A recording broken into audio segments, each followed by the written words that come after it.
Good afternoon, ladies and gentlemen, and welcome to the Montesquieu Forum. Our guest today, speaking on the subject of politics and philosophy and Shakespeare's The Tempest, is Professor Paul Cantor from the University of Virginia. Professor Cantor received his baccalaureate degree and his PhD from Harvard University, whereupon receiving his doctorate, he worked as an assistant professor and then moved on to UVA. Professor Cantor is passionate about his scholarship. He is extraordinarily erudite. One needs both of those things. Passion without erudition is entirely empty, and erudition without passion is blind. And one merely needs to open up one of the endless number of articles that Professor Cantor has written, or the many books that he has also written and published, in order to see that. In terms of his articles, he has written on Tom Stoppard, Jane Austen, Thomas Mann, Mary Shelley, and of course, Beavis and Butthead. Because not only does Professor Cantor work on Shakespeare and many of the greats of the English language tradition, but he also works on pop culture. He's published 8 books. He has a 9th one that will be out in 18 days on April 22nd. And that will be on pop culture and the dark side of the American dream. Con men, gangsters, drug lords, and what would a book be without zombies? And he will have chapters on Huck Finn and W.C. Fields and The Walking Dead, which I think will be on the television show rather than students as the semester nears its end.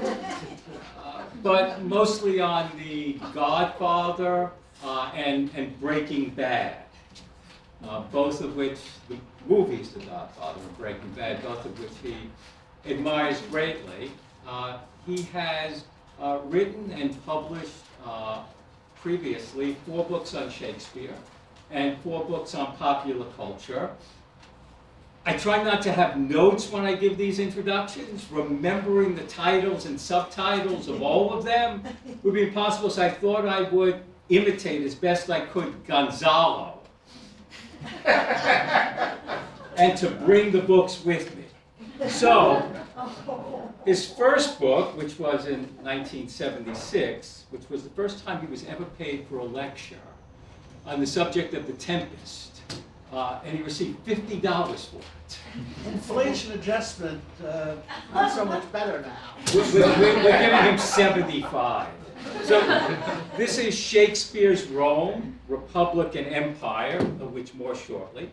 His next book was on creature and creator, myth-making in English romanticism, which, everything else notwithstanding, has a very fine chapter on Mary Shelley. Then a book on Hamlet. There's one more book, it's in my house, I can't find it, on Macbeth and the evangelization of Scotland in German. Macbeth und die Evangelisierung von Schottland. Recently translated to Korean. I'm not joking about that. Gilligan Unbound, that deals with Gilligan's Island and also the X-Files. And The Simpsons. Literature and Economics of Liberty. The Invisible Hand in Popular Culture, Liberty versus Authority in American Film and Television. Yes, Comfort. And fortunately, last but not least, recently, Shakespeare's Roman trilogy, The Twilight of the Ancient World. The heft of these suggests an extraordinary amount of learning and also insight. And one needs to read the various chapters of the book in order to see that. But there are other things one can learn by not reading chapters of a book, opening the books and looking elsewhere. For example, when someone writes a book, who does the person acknowledge in the book? In his first book, Shakespeare's Rome, I'll read you this brief passage. Of the many students with whom I have worked on the Roman plays, I would single out John C. Briggs, whose undergraduate honors thesis on Antony and Cleopatra I directed in 1970. This thesis forced me to rethink my view of the play, and much of the discussion in chapter 4 is heavily indebted to it. For a professor to acknowledge an undergraduate student having changed his views on something fundamental, it would have been all too easy for Professor Cantor to hide that fact. Briggs had a lawyer. And that's not the only reason. That says something very good about him. But one looks not only to the acknowledgement. Douglas Hoffman is also an anonymous, and he's sitting right there. And he was a lawyer, and he defended me against Briggs. Pleased to hear. One should also look at the dedications. They're moving, and this is one such dedication. Sometimes one dedicates works to parents or children or valued colleagues, previous teachers. This is in Gilligan Unbound. I read this verbatim. In memory of my devoted VCR. For the students, that's an old-fashioned video. The Sony SLV 420. July 20th, 1994 through December 29th, 2000, without which this book could not have been written. Tragically, within 3 months of the completion of the manuscript, the gallant machine passed away while attempting to record 18 hours of a Star Trek marathon on the Sci-Fi Channel. Please join me in welcoming Professor Cantor to the...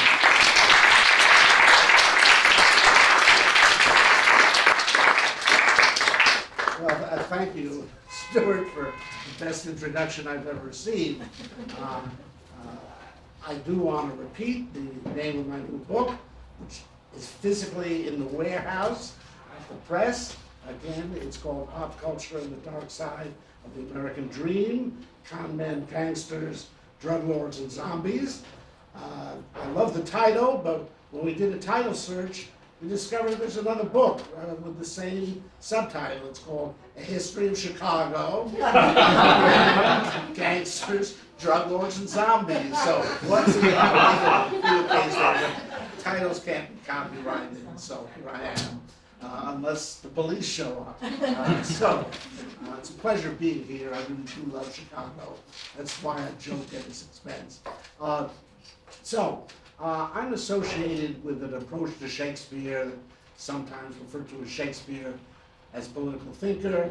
It goes back to the 1965 book Shakespeare's Politics, written by Alan Bloom and Harry Jaffa. It's perhaps best represented in a book called Shakespeare as Political Thinker, edited by John Albus and Thomas West, and I have an essay on the Tempest in that volume. And basically this approach takes Shakespeare seriously as a political thinker. Many people discuss Shakespeare as if he really reflected the politics of his time.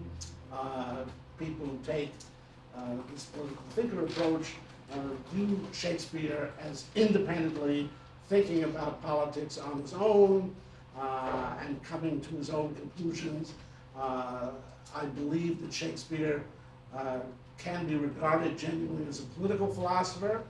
In my last book, Shakespeare's Roman Trilogy, I compared Shakespeare with Plato and Aristotle and Machiavelli and Montesquieu and Hegel and Nietzsche, and I really think he deserves to be discussed in that company. Now, for this approach, in many ways, The Tempest is the real touchstone and the best evidence, because this play is Shakespeare's examination of the Platonic issue of the philosopher king. and it's a very serious issue in some ways, the fundamental issue at the intersection of politics and philosophy, which is our subject today. And I do believe that Shakespeare is going back to Plato in the Tempest. One of the sources of the Tempest is an essay by Michel de Montaigne of the cannibals. And it's the source, for example, Gonzalo's speech about the utopia on the island in the Tempest. And that essay by Montaigne refers to Plato and specifically the Republic at several points, and that might be Shakespeare's connection to Plato there.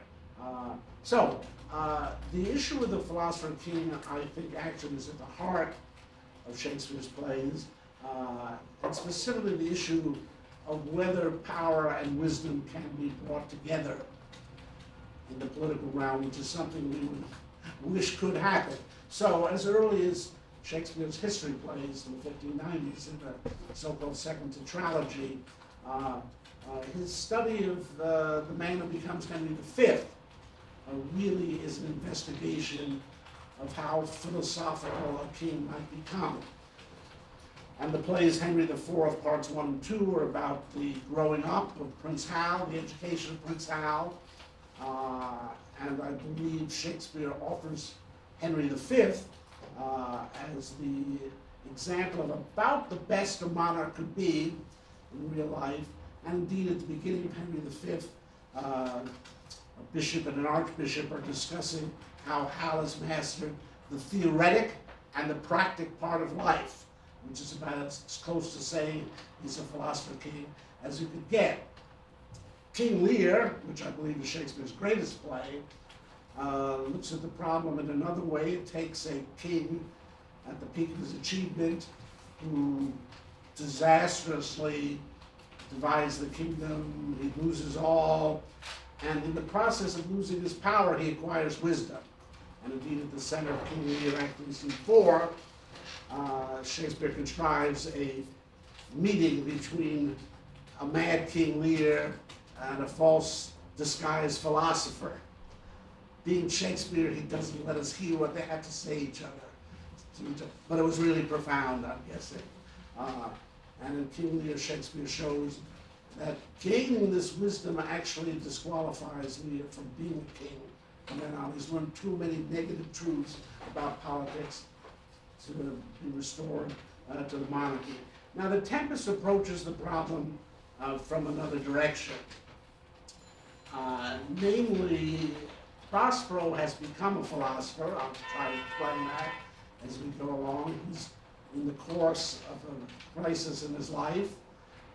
He has learned some profound truths about human nature. And the question is, can he come back to power? Because if he did, that would be the union of philosopher and king that Plato had dreamed of. In that sense, the Tempest is the opposite of King Lear. I should point out that the Tempest, unlike King Lear, is utopian, and it presents this reunion of wisdom and power as a kind of dream, and simply an ideal by which we could judge reality in politics.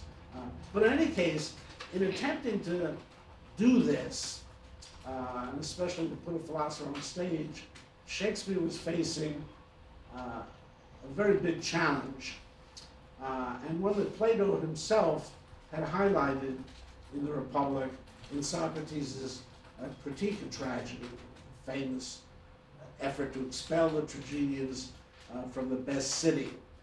And it goes to the heart of Plato's philosophy, this critique of tragedy. Plato presents the philosopher as someone who doesn't live a very dramatic life and who would be uninteresting if placed on stage. And of course, the genius of Shakespeare's dialogues was to find a way to dramatize Socrates' life and to turn his discussions with his various interlocutors into something dramatic. But again, I don't think you get very far staging one of Plato's dialogues, other than in a university, and I don't think even that has happened. And I don't see a blockbuster movie coming out of the Republic, no matter who they cast. And that's the point. The activity specifically of philosophizing itself is not very dramatic. In fact, there are moments in the dialogue where Socrates is just standing there, silent. I mean, what the hell is going on with Socrates? And Plato understood that, ordinary people aren't interested in the activity of philosophizing. That's what makes them ordinary. And by the same token, what Plato objected to in tragedies is they stage a life of passion. And that's what the audience loves. They want to see people weeping, moaning, lamenting. Certainly what happens in deep tragedy. And the audience likes to have its emotions stirred. And so even though tragedy is tragedy and presents the life of such characters as tragic and often ending in disaster, tragedy makes this kind of life attractive to audiences and may well inspire people to behave really irrationally in life. That's why Plato sees tragedy as the opposite of and the opponent of reason. And so, yeah, Romeo and Juliet. We love that play. Okay, so they die at the end. But wow. Wouldn't we want to be Romeo and Juliet? Who wants to be Mr. and Mrs. Capulet? They got old and they're rich and they're promising, but tell me about boring. And so it's the perverse effect of tragedy, and I think Plato understood this, that even as it tries to suggest what's wrong with the passionate life, to the very audience this is being presented to, they say, wow. A great example of this, not in drama, but in fiction, is Johann Wolfgang von Goethe's book, The Sorrows of Young Werther, which is about a tragic love affair and a young man who commits suicide. Goethe said he was trying to warn a whole romantic generation against it. And this wave of copycat suicides broke out over the European continent. And that's sort of Plato's point. I mean, if a book is going to drive young readers to suicide, there's something wrong with that. So I think here at the end of his career, and this play is profoundly retrospective, Shakespeare's looking back at his work in tragedy, and he's trying to set it in some kind of larger context, and indeed he's creating what for him was a new genre at this point, which is often referred to as tragic comedy. This play goes along with several other plays Shakespeare wrote at the time, Winter's Tale, Cymbeline, Pericles. These plays verge on tragedy, they touch on tragedy, they have deaths in them or apparent deaths.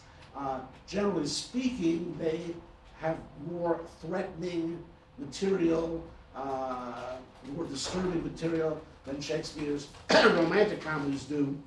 And they magically have happy endings where things are straightened out. That makes them more comedy than tragedy, but that's why we call them tragic comedies. And the key to this genre for Shakespeare is that he found a way to mute and moderate the power of passion even as he was presenting it. And in particular, to suggest that there's some case to be made for rationality, for reasonableness, for moderation in front of audiences that just like to see people go crazy. In A Midsummer Night's Dream, there's this group of workers who are trying to stage a play, and most famous of them is Nick Bottom, and he's told that in this little play of Pyramus and Thisbe, he's going to play the character of Pyramus. And Bottom, who has an exceedingly high opinion of himself, assumes he's been given the lead. So he says, what is Pyramus, a lover or a tyrant? And that's so true of Shakespeare's tragedies. They're all about lovers and tyrants, and sometimes lovers who are tyrants, like Antony and Cleopatra.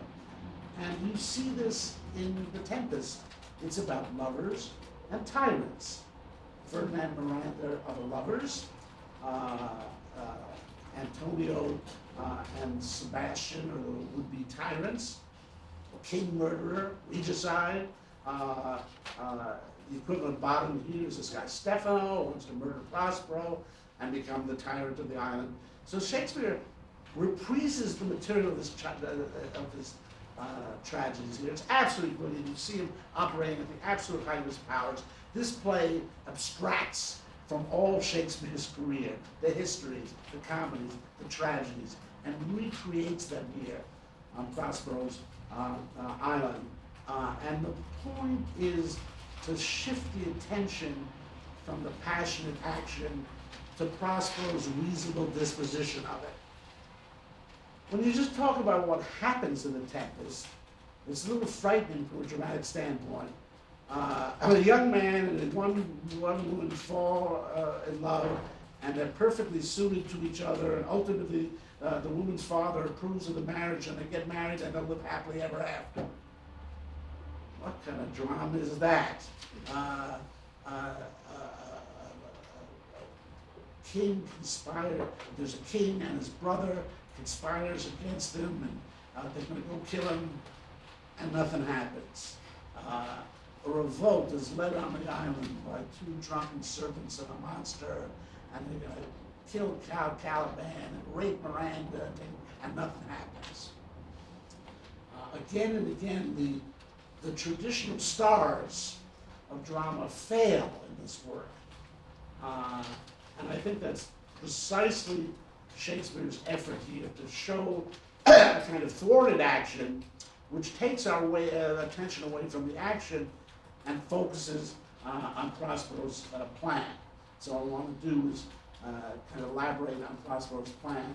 But before going over that, first, very quickly, I want to show you how the problem of wisdom disjoined from power is at the very beginning of this play and runs through it. So in the opening scene of The Tempest, we have a tempest, and it creates a situation of shipwreck on the horizon.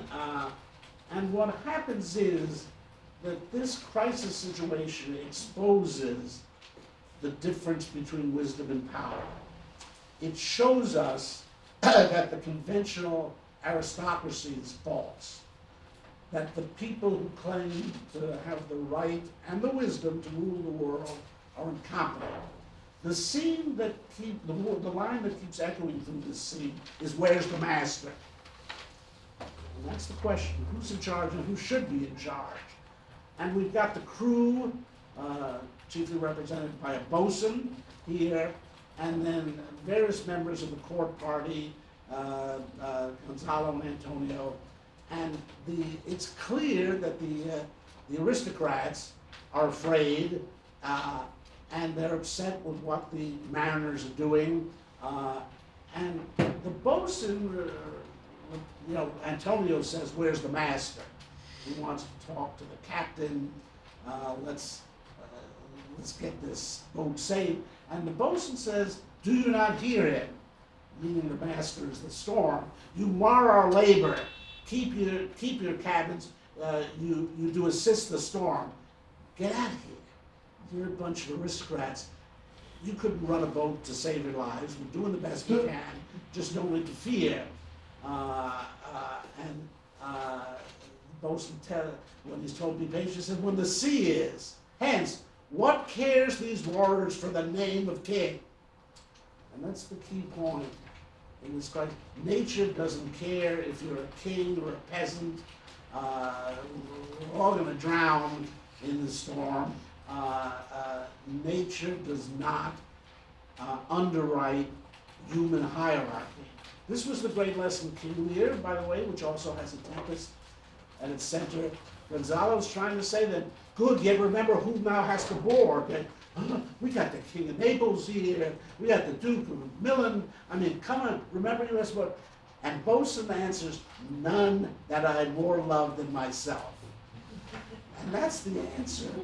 I'm saving the ship because I don't want to drown. This is a point about the crisis, what Hobbes was going to go on to call the state of nature, that there's no hierarchy in the state of nature, that self-preservation is the one rule of nature. You are a counselor. If you can command these elements to silence and work the peace of the present, we will not hand a rope more. Use your authority if you cannot give thanks you have lived so long. And that's the lesson King Lear learns, that the thunder wouldn't peace at his bidding, that he couldn't command nature. And so what opens up here is the disjunction between wisdom and power. That the people in power are not qualified in a crisis. Who could believe that? That they're not in charge. And when your ship is threatened with shipwreck, you want someone in charge who knows how to run a ship, not someone who's a duke or a king. It's amazing. Just a few lines. Shakespeare opens up the world he portrayed in his histories and tragedies. The world where the greatest lack in politics was wisdom. And so he's going to offer Prospero as the answer to this. And Prospero, we learn, was a student of philosophy. He says that back in Milan, Prospero was the prime duke. He was so reputed in dignity, and for the liberal arts without a parallel. So here it is, he had a liberal arts education, and look what happened to him. He was transported and wrapped in secret studies. And above all, he says, my library was dukedom large enough. He was a true student, and presumably a student of natural philosophy. The problem is, his brother Antonio was a student of political philosophy, or at least cunning in it, and managed to overthrow Prospero and almost kill him. It's really by a miracle that Prospero survived. But now, as the play unfolds, we're going to see Prospero benefiting from this experience, finding a way back to power. And we see in the play the various truths about human nature that Prospero has discovered, first from the experience of being overthrown and being exiled, and then from what he's encountered on the island.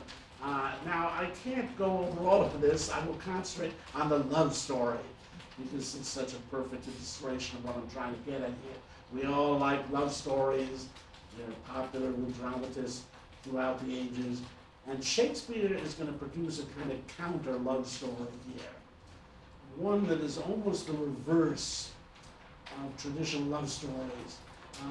And first of all, it turns out to be a part of Prospero's overarching plan for returning to power. His hope is to marry his daughter to Prince Ferdinand of Naples. This will solve several problems for Prospero at once. For one thing, it will place his daughter in good circumstances. For one thing, it's a dynastic marriage. It will unite Milan and Naples. And above all, it will reconcile perhaps the most powerful opponent of the plan, namely Prince Ferdinand, who would want to be king of an independent Naples and maybe not participate in this merger with Milan until he discovers it involves a merger with Miranda. So this is a marriage that Prospero is planning, really is the cornerstone of his plan to restore himself to his dukedom. Now, the first thing to note about Prospero's plan is his wisdom. And he's learned a lesson that was entirely lost on King Lear, which is, if you want your daughter to marry someone, be sure to convey the impression you hate that young man. Because if you give the impression you want her to marry him, game over.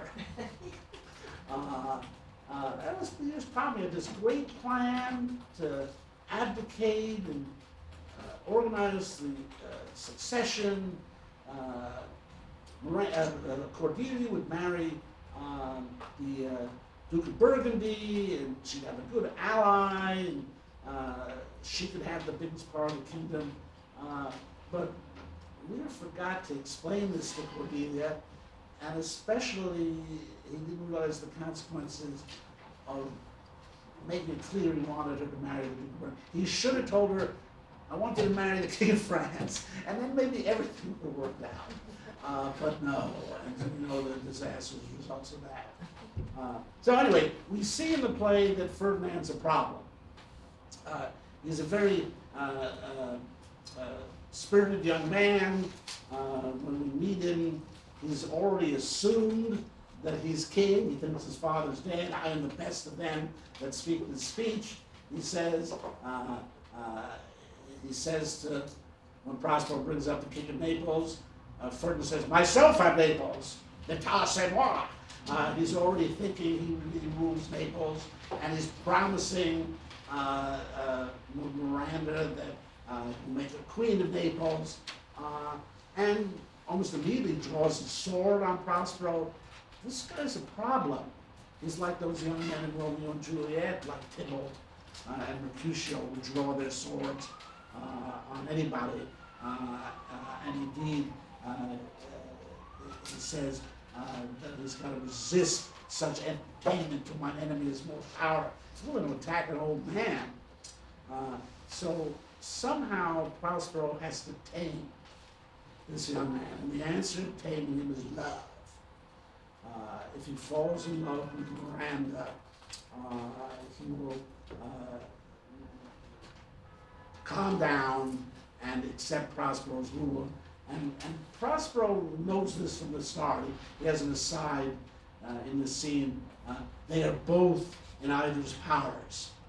He sees they're in love. But this swift business I must have easy made, lest too light winning make the prize light.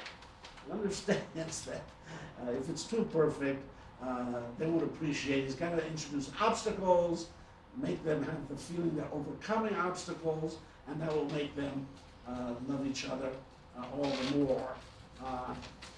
And indeed, we see pretty quickly the transformation in Ferdinand. Again, he's very spirited and independent, but very quickly he's saying of Miranda, might I but through my prison once a day behold this maid, all corners else of the earth let liberty make use of, space enough have I in such a prison. This is not some, this is a prince of Naples. He's not inclined to just walk off to prison tamely, but if Miranda's there, he will go. And indeed, pretty soon he's redefining his very notion of nobility in terms of love. There be some sports are painful and their labor delight in them sets off. Some kinds of baseness are nobly undergone. What's a redefinition? Baseness can be nobility, and most poor matters point to which ends. This my mean task is carrying logs. Would be as heavy to be as odious, but the mistress which I serve quickens what's dead and makes my labor's pleasures. So this is how Prospero tames Ferdinand, gets him not just reconciled to the match, but eager for it. And then Prospero needs to cool them down, because he wants a marriage, not a love affair. He's thinking in dynastic terms. He really sees the Prospero dynasty is going to come out of this. So he gives them a kind of caution that you don't usually hear in romantic stories. That is my gift, and thine own acquisition worthily purchased. Notice that he presents this as a commercial transaction. purchase my daughter. Now this is what I want returning. But if thou dost break her virgin knot before all sanctimonious ceremonies made, with full holy life and minister, no sweet aspersion shall the heavens let fall to make this contract grow. Again, this is very much of a contract, not a love affair. But barren hate, sour eyed sustain, and discord shall destroy the union of bed with weeds so lowly. President, I want a public marriage. Romeo and Juliet are secretly married by a kind of fifth column Catholic church in Verona. And here, Prospero is basically telling Ferdinand, I don't want a tragic hero as my son-in-law. And Ferdinand accepts it. As I hope for quiet days, fair issue, and long life, with such love as 'tis now, the murkiest den, the most opportune place, the strongest suggestion our works of genius can, shall never melt my honor unto lust, to take away the edge of that day's celebration. So they're not going to jump into bed, as Romeo and Juliet do. And look what he wants: quiet days, fair issue, and long life. Romeo and Juliet wanted death. I mean, that's the real thrust of the play. That they try to take "I die for you, baby," and make it real. And it is the tragedy of that play that they jump at the opportunity for death at the first moment. And they end up committing suicide for each other. And that's, the only measure of their titanic passion, and would die for you, and the result is they're dead. And Prospero wants something that's not very exciting. Not a tragic, heroic death, as Romeo and Juliet experience, but a very simple, almost bourgeois wedding here. And indeed, he stages this mass for them. Notice that Venus and Cupid are excluded from the mass. None of that romantic stuff. And indeed, Ceres, the goddess of the harvest, presides over it. And what does she promise to Ferdinand Miranda? Honors, riches, marriage, blessing, long, continuous, and increasing. Again, Romeo and Juliet play the short game and become very famous as lovers as a result. If Ferdinand and Miranda are going to accept their place in this dynastic marriage and live a long time. And indeed, the culminating moment of this is so wonderful, how Shakespeare sets it up. The young couple are discovered. They've gone off and they're found, and where Shakespeare's stage work, there was an inner stage, and they pulled the curtain. Very possibly the same area of the stage where Romeo and Juliet's love scene was staged, and they pull the curtain, and what do they find? Not what do you think?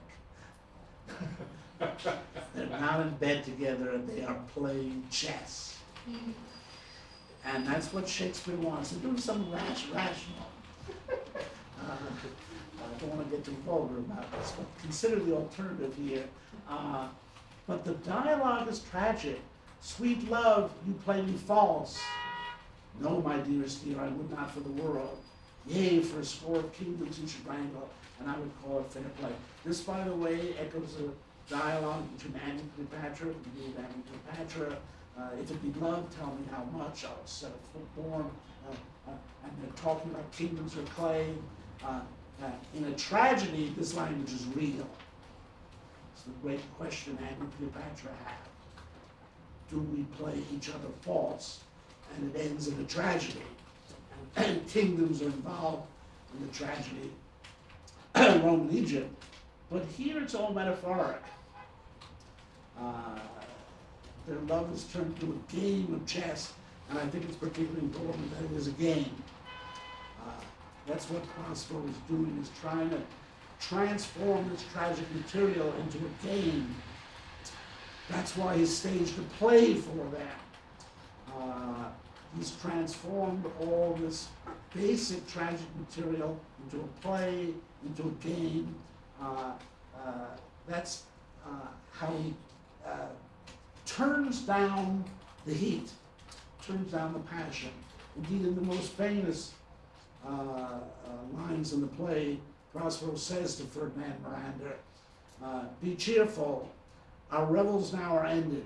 These are actors, as I foretold you, world spirits, and are melted into air, into thin air, and like the baseless fabric of this vision, the cloud cap towers, the gorgeous palaces, the solemn temples, the great globe itself, yea, all which it inherit shall dissolve, and like this insubstantial pageant faded, leave not a rack behind. With such stuff as dreams are made on, and our little life is rounded with a sleep. And this is a representation of philosophical detachment in what it is to view this world from the perspective of eternity. And that's what Prospero is seeking to achieve here. To give people some distance. Don't take life so seriously. It's all transitory and transient. These things that you are so passionate about now, someday you look back at them and laugh. That's the whole way the Tempest functions within the body of Shakespeare's work. Someday you look back on my tragedies and laugh. Shakespeare's achieving and trying to portray in this play a kind of Olympian perspective on the very tragic world that he created. Now, I'm not minimizing Shakespeare's tragedies. King Lear was the greatest play ever wrote. It's the greatest product of the human imagination. Don't get no better than King Lear. But Shakespeare is trying to remind us that there is another way of life than the man of action. There's another way of life than the noble man, what Aristotle called the great souled man. There is the life of the philosopher, and it has its own nobility. And the effect of this play is to transfer our attention from passion and action to thought and wisdom, so that in the case of Ferdinand and Miranda, we are struck less by their passion than by the wisdom of the match. The match is an illustration of Prospero's wisdom. There's a plan behind it. They are perfect for each other. Let's face it, by comparison to Romeo and Juliet, they are pale characters. And that's the point. Shakespeare doesn't want them to be at the center of the play. He wants Prospero to be at the center of the play. And that's very difficult. A character like Prospero is usually a Polonius. He's someone who stands on the sidelines and gives people advice. And is old. And as Abe Simpson has shown us, old characters do not play well on TV. The Simpsons actually makes fun of the way old people are portrayed on television. Popular culture is something for young people, and it celebrates youth and youthful exuberance and youthful irrationality, as it happens. This is a play that attempts to illustrate the rationality of old age. And again, that's not a popular topic. Again, a character like Prospero would normally be the victim of laughs. The young people would outwit them, and they battle against his wishes.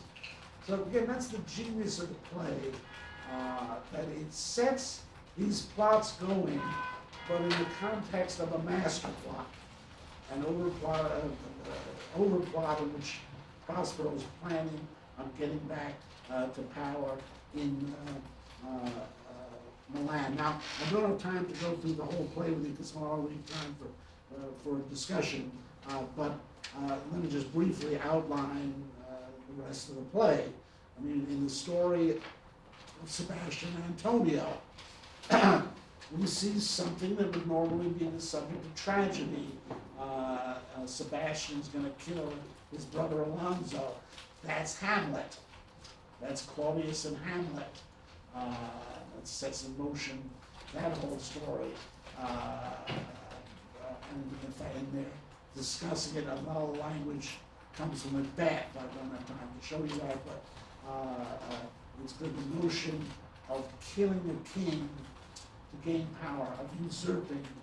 That's what a tyrant is. That's what Macbeth is. And again, Shakespeare sees that as all dramatic. And it's why tyrants are often the subjects of plays, particularly in Shakespeare, from which we referred on. But here we see the plot just dissolve. And ultimately, Prospero has them reaching for a banquet that disappears in front of their eyes. And so the focus is on their false desires. If they got to kill Alonso, and if Sebastian got to be King of Naples, maybe we'd be impressed, as I believe we are with Macbeth. This man, in a certain sense, has the courage of his convictions. And he's an impressive figure. I've got a chapter in my new book called The Macbeth of Meth, which compares Macbeth to Walter White.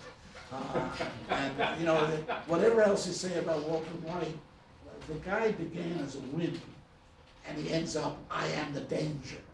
And that's the same with Macbeth. It's the thing, these tyrannical figures, they impress us because they awe us, and we're frightened by them. But they have to do something. Walter White starts out as a comic figure with Jesse. They're like the Three Stooges minus Curly. They can't get anything done.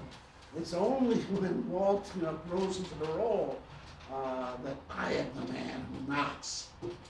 Well, Antonio and Sebastian never get to claim that because they don't show their power. And so all we see is they're kind of laughable in the play because we're seeing that really Prospero's controlling all this. Nothing's really at stake.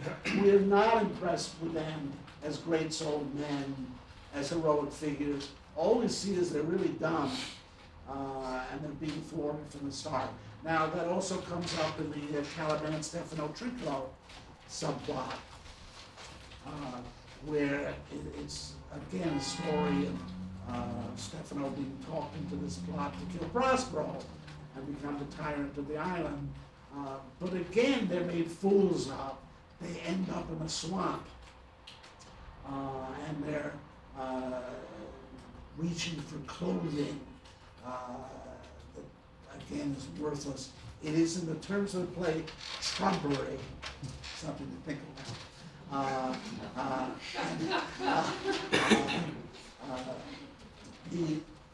So again, we see how stupid they are, not how heroic they are, because they don't accomplish anything. And that's the great transformation that Shakespeare occurs in the play. It's profoundly mock heroic, because it has invoked the standard of the philosopher, and I do believe Shakespeare himself was a philosopher, and saw the philosopher as the highest form of human being, much as Plato and Aristotle did. And in most of his plays, he's exploring, to some extent, the sort of thing that Aristotle explores in the Nicomachean Ethics. What is a great souled man?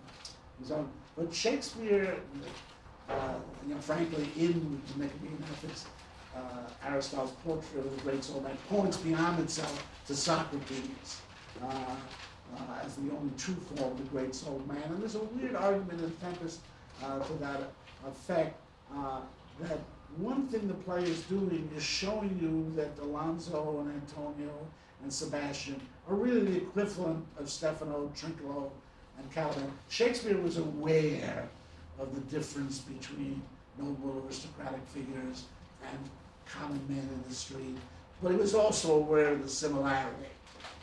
He didn't think that just because people had a title, they genuinely were noble. He did believe that some people with titles are noble, and he portrays them in his plays, and I think he knew some in real life. But the overall effect of the Tempest is to undermine our sense of the high and the low in ordinary social hierarchic terms. That's what the first scene begins the play with. That in a crisis, he'd rather side with a midshipman than with the king. In those circumstances. So I think this play is an attempt to put Shakespeare's whole career in a context. And actually it helps adjudicate the relation between comedy and tragedy in Shakespeare, which is too large a subject to go into here, but there are hints of it. It's an interesting fact that Shakespeare was a master of comedy as well as tragedy. Just about the only one in history. At the end of Plato's Symposium, Socrates is talking about how the person who writes comedies can't write tragedies and vice versa. Differentiating, say, between Aeschylus and Sophocles and Euripides and, say, Aristophanes.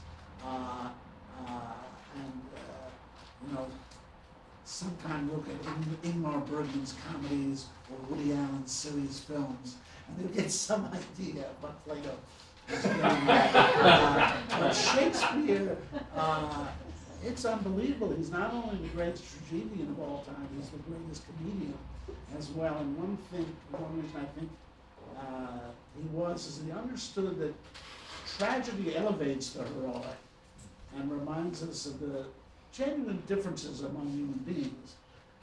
But comedy moderates that by reminding us that a lot of these great people really have feet of clay. Comedy reminds us of human similarity, and therefore is a very important corrective to tragedy. We can get too carried away by tragedies.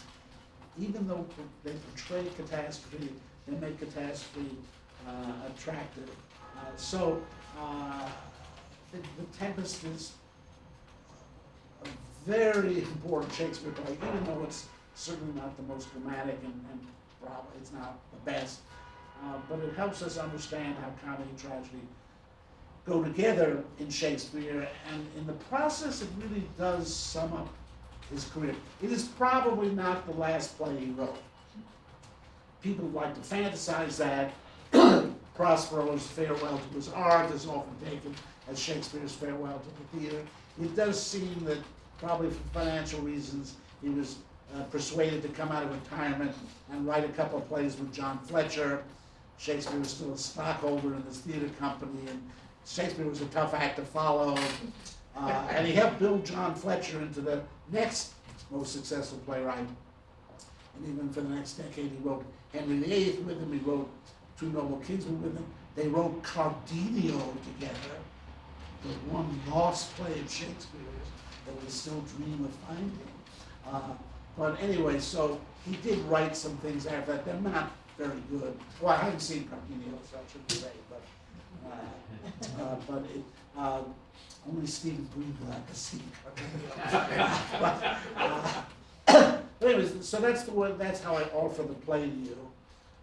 As Shakespeare's reflection on his career, as his reflection on comedy and tragedy, and the production of this new form of tragicomedy, and in particular in the context of this Platonic political problem of the philosopher king. Really this play is an answer to Plato, to his criticism of tragedy in the Republic. It's an answer to Socrates at the end of the Symposium, Shakespeare saying, hey man, I can write tragedy, I can write comedy, I can write tragicomedy. And finding a way to portray the philosophical life, indirectly of course, we're really seeing the conclusions that Prospero has come to, but in particular showing how the wisdom that Prospero has built up would allow him to come up with a workable political plan that brings him back to power in the land. So I promise, Stuart, that I'd leave time for questions, and here it is. Thank you very much.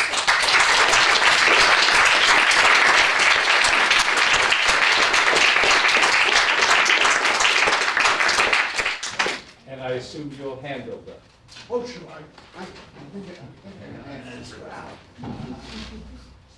yes. I wonder, I'm really struck by this contrast you're drawing between King Lear and the Tempest. Yeah. And I'm wondering if you could perhaps explore a little more this question of nature and power as a contrast between the two of them. So what I'm thinking about is this contrast between Lear, who, as you say, cannot control the storm, the thunder does not cease at his bidding, and the opening of the Tempest, where Prospero has ostensibly summoned this storm via Eric. So what do you think, and I'm also struck by the marriage there, of course, which unites two kingdoms, Naples and Milan, whereas Lear begins by dissolving his kingdom. So even if Cordelia were to make a more effective marital match, he still has dissolved the kingdom, to start with, at the beginning. So, I mean, the contrast is really beautiful. But what is your thought about the nature of what entity really is controlling that storm at the beginning? Is it Ariel at the behest of Prospero, or do you believe that there is a sense in which Prospero does have this command over nature that Lear does not?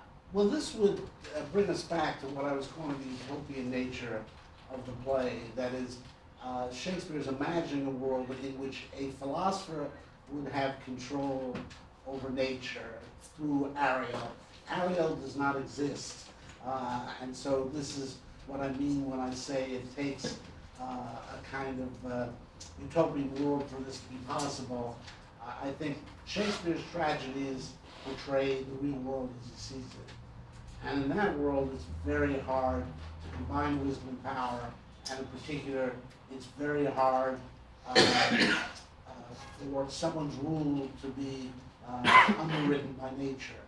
What Shakespeare shows in King Lear is that unfortunately rulers think their regimes are underwritten by nature. Lear thinks he can command the planets, all the orbs by whom we do exist and cease to be. And in a way, that's an occupational hazard of kingship. You can order around people pretty easily, and then you start thinking you can order around the gods, you can order around anything. And in a sense, Shakespeare shows, you gotta think that to be an effective king. You can't be hesitant, you can't keep worrying, gee, are people gonna follow my orders? That's Lear's problem.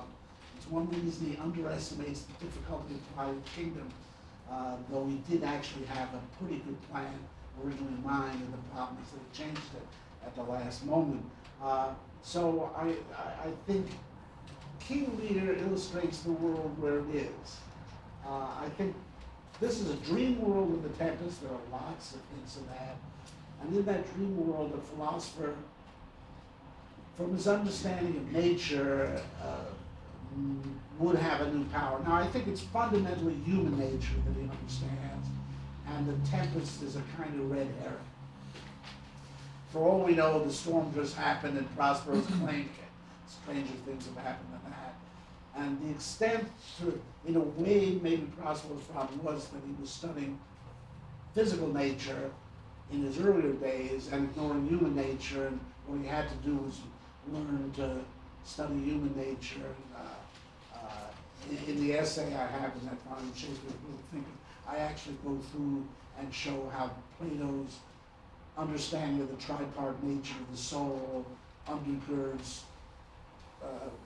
Prospero's understanding of human nature. So I would say the play really is about human nature. I'd even say that Prospero has to make the famous Socratic turn. Socrates began by studying the heavens, and that's how he's portrayed in Aristophanes. The clouds, I walk on air and contemplate the sun. And Socrates learned, I've got to study human nature, and that meant studying the polis, studying the city, studying politics, and that's where political philosophy comes from. So I think Prospero's genius here is in political philosophy, and Shakespeare kind of leaves it open whether he can really control physical nature. Again, that would be part of the attempt to caution us that don't think this is really going to happen, or that it's going to be easy. So I hope that answers your question. Yes? So would Shakespeare kick the tragedians out of the city? Would he what? Would he kick the tragedians out of the city? The tragedians? Yeah. Would he kick them out? Yeah. No! He's a So tragedian. this is right. So this is the difference from Plato. So what do you think? Well, I think, already Aristotle was correcting Plato by saying, Plato argues that tragedy inflames the passions. Aristotle came up with this theory of catharsis, I think specifically as an answer to Plato, that no, it verges in passion. And what we need, people see this, and they get it out of the system, these extreme passions, and so we need tragedians. I mean, one of the odd things about Plato was he didn't talk much about specific tragedies. Aristotle does. Aristotle, essentially his argument is, Plato, if you look at Sophocles, his plays really support moderation. And I think Shakespeare carries that further, and in a way, had Plato seen Shakespeare's plays, I think he may have reconsidered his opinion of tragedy. I mean, again, it is true that Plato refers by quotation to Sophocles and Euripides, and maybe Aeschylus, Euripides the most. We forget, though, there were maybe 1,000 Greek tragedies. We have only the best. We don't have a tragedy by Agathon, for example. Perhaps if we saw those, we'd say, get these people out of Athens. And Agathon is an idiot, as presented in the Symposium.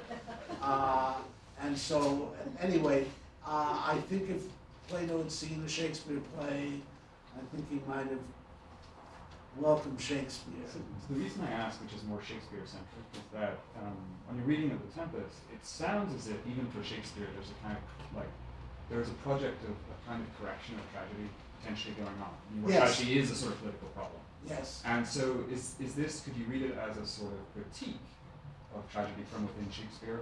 Yes. Yeah. I prefer to express it as putting tragedy in its place. In Shakespeare's universe, there's a place for tragedy, but there's a place for comedy, and in a way, either one criticizes the other. I would say for Shakespeare, comedy underestimates the heights of humanity by concentrating on what we all have in common. Tragedy overestimates the heights of humanity and forgets how phony a lot of our heroes and our aristocrats are. And I mean, you just have to look at Shakespeare's contemporaries to realize he wasn't happy with them. A lot of his work is a correction of Christopher Marlowe. A play like Richard III takes the Marlowean hero and shows what's wrong with him. So I think he was well aware of the depths of tragedy when written poorly. And it is funny to look at his interaction with his contemporaries, not just what he took from them, but what they took from him, and how badly they misread them. John Ford, the playwright, not the movie director, I'm the only person in history to have written essays on both John Fords. I'm pretty sure of that.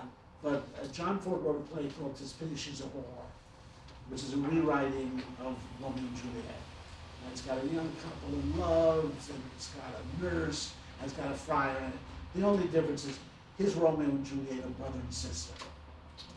And so it's like, what can I do to shock them now after Romeo and Juliet? Incest! And so that shows you the extent, that is a deep misreading of Shakespeare to think that the answer to the love story is brother-sister incest. Though Richard Wagner got away with it. So anyway, I think that the Tempest was Shakespeare's really last-minute effort to show this and kind of put tragedy in relation to comedy and remind us that, when you're seeing Hamlet or King Lear, these are actors, as I've foretold you. Don't attempt this at home. Yes. So we talked about in class how Shakespeare sent Prospero to the island to learn about the politics. But why would Shakespeare send him to an island that was sparsely populated when he'll have to rule the kingdom? Well, what about his experience? What he gave him on the island is the two irrational parts of the human soul, Caliban and Ariel. And Caliban represents Eros, and Ariel represents what Plato calls thumos, or spiritedness. I'd really have to go into a reprise of the Republic here. But the point is, if you look at the Republic, there are two irrational parts of the soul. One is desire, the other is spiritedness, aggressiveness, pride, standing on dignity and so on. And those are the two biggest problems in politics. People are recalcitrant to rule because they want what they desire, and people are recalcitrant to rule because they're too proud to have any rule them. And that's what you see in Caliban and Ariel. And my argument is that if Prospero could learn to deal with them, he could learn to deal with ordinary human beings who are composite. So that, for example, it's very difficult to rule Ariel because you can't bribe him. There's nothing he wants. All he wants is his freedom. What you can do at best is get the spiritedness to attach him to you. Ariel is like a dog. The dog, like the horse, is a spirited animal. And horses do allow themselves to be ridden, even though it's a great indignity to them, and they resist it tremendously at first. Dogs are pushovers from the start. But when he encounters Ferdinand and he sees that spiritedness, he's a pushover because he's got some eros as well as his humus. And so you just bribe him. You just tame him with Miranda. So it's in this article, Prospero's Republic, in Shakespeare's Critical Thinker volume. So do think Shakespeare set up the island as a laboratory of the Platonic soul. I think put it that way. That was very summary. Yes. Good, so what's, quick question about Miranda, you don't have a beautiful daughter lying around always to bribe, from a political perspective, to bribe others with. You don't, he's also attached to her, so if the critical insight is detachment, it's a bit weird that she's so present. And then it just, I mean, I'm thinking too mechanically of it, I guess. And then if he's, to an extent, if he's Shakespeare, what is Miranda for Shakespeare? I mean, what does it represent? You know, Prospero requires a certain combination of detachment and attachment. His problem back in Milan was complete detachment. He just didn't take rules seriously enough. It allowed his brother to work behind his back. Just wasn't paying attention to what is his own. And from what we see in the play, a major motivation of his plan to come back to power was Miranda. Miranda is his attachment to ordinary human life. He cares about her the way a father cares about his daughter. I mean, in a way it doesn't get any more human than that. And unphilosophical, because as a true philosopher, he shouldn't care about his daughter. And there are no plans to have the next wise man rule in the next generation. Set it up so Ferdinand and Miranda will rule. They haven't even taken the SATs yet. And so so in that sense, he's really not considered philosophy as a goal. He says every third thought would be my grave. That's 1/3 Socrates, where philosophy is thinking about dying. And one of the other 2/3, I think one of them is at least Miranda. So I think it's Shakespeare's recognition. Again, I think Shakespeare is less radically philosophic than Plato. Plato, everything's philosophy. What is courage? It's philosophy. What is justice? It's philosophy. Aristotle already is coming down to earth, and not just because Raphael painted it that way, but it's, well, let's look at ordinary justice and not make the leap to philosophy either. It's obvious, I think, by Shakespeare's choice to write plays that he was more interested in the ordinary world than Plato was. And he wanted to dwell on it a little longer and show us what a prince is like and what a king is like and what a general is like, and show us the best cases maybe of these things that I think, and the mere fact that he wrote drama and was in touch with his audience. Again, I think the plays are deeply philosophical, but he dwells in the realm of ordinary human life and even extraordinary human life, the heroic, more so than either Plato or Aristotle. doesn't he? Didn't write philosophical treatises. He didn't even write philosophical dialogues. I still think he's philosophic.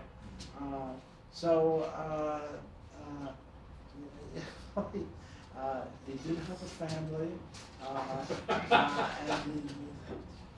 and he gave his wife his second best bed, but still he gave her a good bed. So.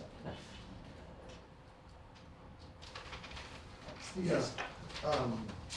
In that second scene when he's asking Ariel what he did on the ship, and he's sort of making himself into some sort of lightning or something like this, and it's like most of them drop to their knees and start praying. Alonzo is praying for against talking about demons coming to hell, etc. Antonio doesn't pray. He just says these effing sailors don't know what they're doing. He doesn't say that, but anyway. And he also doesn't, at the end of the play, Antonio doesn't, he's not reconciled in the same way. He doesn't experience this miraculous reconciliation, etc. Which seems bizarre, kind of this hard-nosed type. Well, he is. But then my question, when Miranda's looking at the ship going down, it looks like it's very heart-wrenching, like just terrible.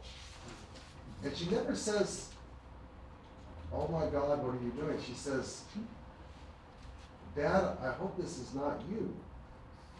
Like, why would a 14-year-old, 15-year-old girl who's been educated by her father, I mean, it's an odd suspicion, right? It kind of, she doesn't know he's magical.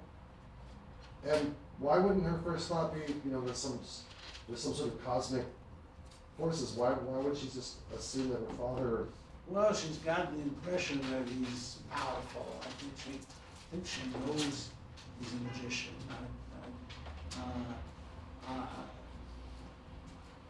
She's lived in a world that he commands all her sort of conscious life. On the issue of Antonio, I think it's very important that Shakespeare leaves some threads at the end.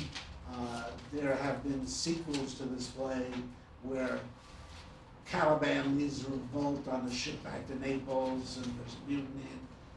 I think the end is meant to leave us a bit uneasy about the continuation of Prospero's return to power. Because, again, I don't think Shakespeare wants us to think that this kind of reconciliation of wisdom and power is likely. That's why I say it's a utopian situation. The Republic, oh yeah, this is going to work. We're going to have to expel everybody over the age of 10 in the city, but that won't be a problem. And the Republic is filled with sort of little indications that this best city, it's not impossible. There's nothing in human nature that makes it impossible, but it's highly improbable, and we're not going to live in Callipolis anytime soon. And I think similarly at the end of the Tempest, Antonio does not make an admission of guilt. It's very easy for an actor to portray this on stage, to show him stubborn, and that he, you have to worry, seeing how naive Miranda and even Ferdinand are, what's going to happen in the next generation. So I think we're meant to be left with an unsettled feeling about the end, and Antonio is key to that. And I'll add, since you brought up, that the more conventional characters pray, like Gonzalo and Alonzo, but I think Shakespeare was very well read in Machiavelli, and I think he understands that there's so much Machiavellian in Antonio, and thinks he understands that kind of would-be tyrant is irreligious.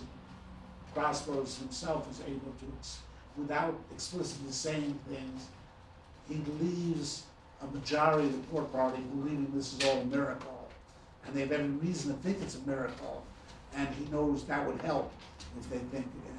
Does anybody think it's not a miracle besides? I think Antonio doesn't think it's a miracle, but I can't prove that. But He's wiser than the other.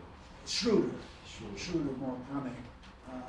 David Lowenthal, in his essay on this play, makes a very interesting point in relation to Machiavelli. that the goal of Prospero essentially is to unify Milan and Naples. That would be the key to reunifying Italy.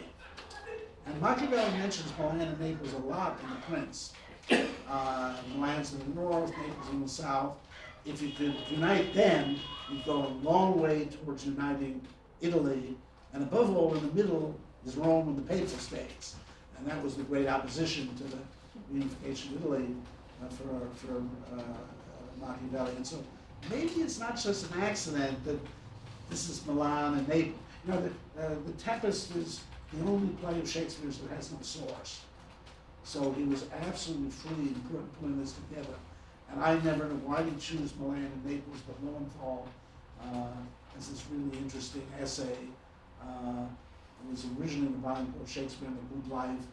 He added some essays and retitled it, but I can't remember the new name. Stick with your original name. Pop Culture and the Dark Side of the American Dream. Big bad name. But anyway, so that's interesting. Therefore, I think that Antonio should be seen as different. He is the most tyrannical of the court party. He's the biggest schemer. He's the most Machiavellian of the top type. Paul, may I ask you a question that follows up on this? Yes. So the action that takes place before the play is the marriage of Claribel Oh, Claribel, and the yes. King of Tunis, and the action that takes place after the play is the marriage of Miranda and Ferdinand. And what the former does is it, in some important respects, unites part of the Italian peninsula with Africa. Yes. So- And which we're reminded is Carthage. That's right. Or there's this confusion, is it Carthage and it's, but we're meant to think Carthage, which I suspect means we're meant to think something about the Roman Empire. So if you're right that the connection of Milan and Naples means more than just these two places in Italy, but what's in between, and then there's this connection between Naples and Africa, it looks as if, as the Holy Roman Empire has bitten the dust, that there's some so can you talk about these two marriages and their relationship? Well, I had never thought of this, but the Holy Roman Empire had not bitten the dust. I mean, Shakespeare is within living memory of Charles V, who fought in North Africa and conquered. But there's a 30 Years' War and it's right on the horizon. Shakespeare didn't know about that, but we know about it. But he did know about Charles V Yeah. and the great conquest in North Africa. So actually, that's the point we got here. That this would be staging on the way to, in Shakespeare's lifetime, a resurgent Holy Roman Emperor. Charles V was Holy Roman Emperor. You think that's on his mind? I didn't until you asked this question.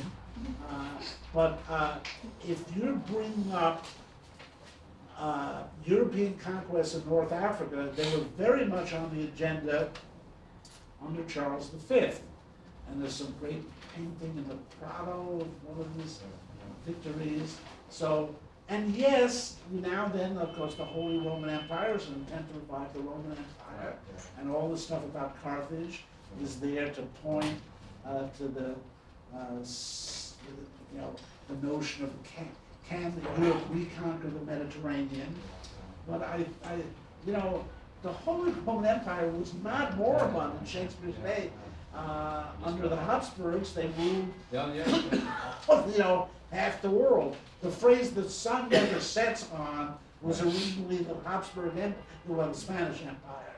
So don't jump ahead to 1806. Holy Roman Empire is not finished till Napoleon takes it out. May I ask you one Yes, that's a great question. Might one not say that Miranda is the most Machiavellian character in the play? Oh, here we go. All right, might not say it. So tell me why, because I confess the thought never crossed my mind. 'Tis new to thee. Once we're shown Miss that, Machiavelli. once we're shown Miranda and Ferdinand in the cell, and this is revealed, Miranda says, "Sweet Lord, you play me false." Ferdinand says, Romeo and Juliet style, "No, my dearest love, I would not for the world."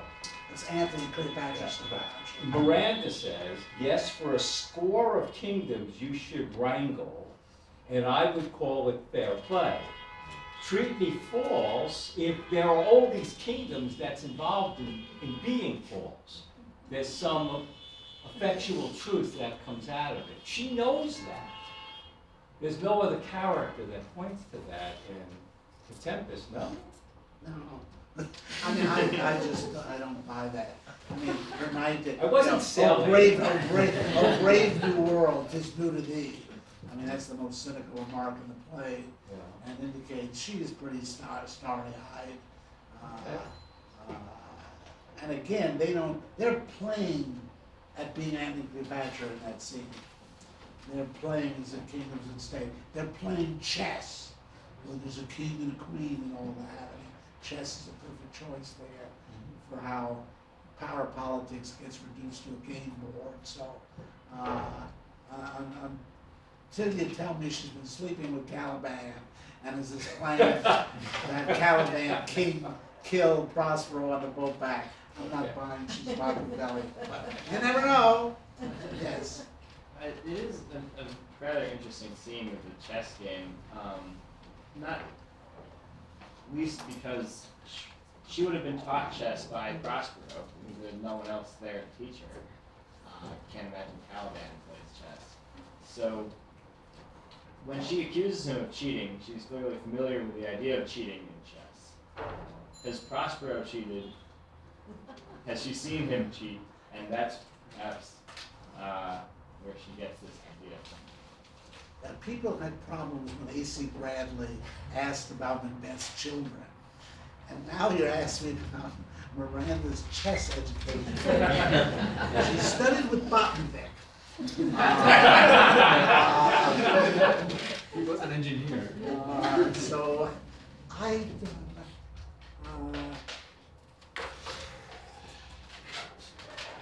And this will have to be our last question. yeah, it'll have to be, because I can't answer it, but, well, who cheated her at chess, you're asking me? She only played with her father, Ranhoff. My brother used to lose to me at poker just to make me feel good. And if he would cheat, surely Prospero would have. I have no answer to that question. Nice. That's a great final answer. Yes. Thank you very much.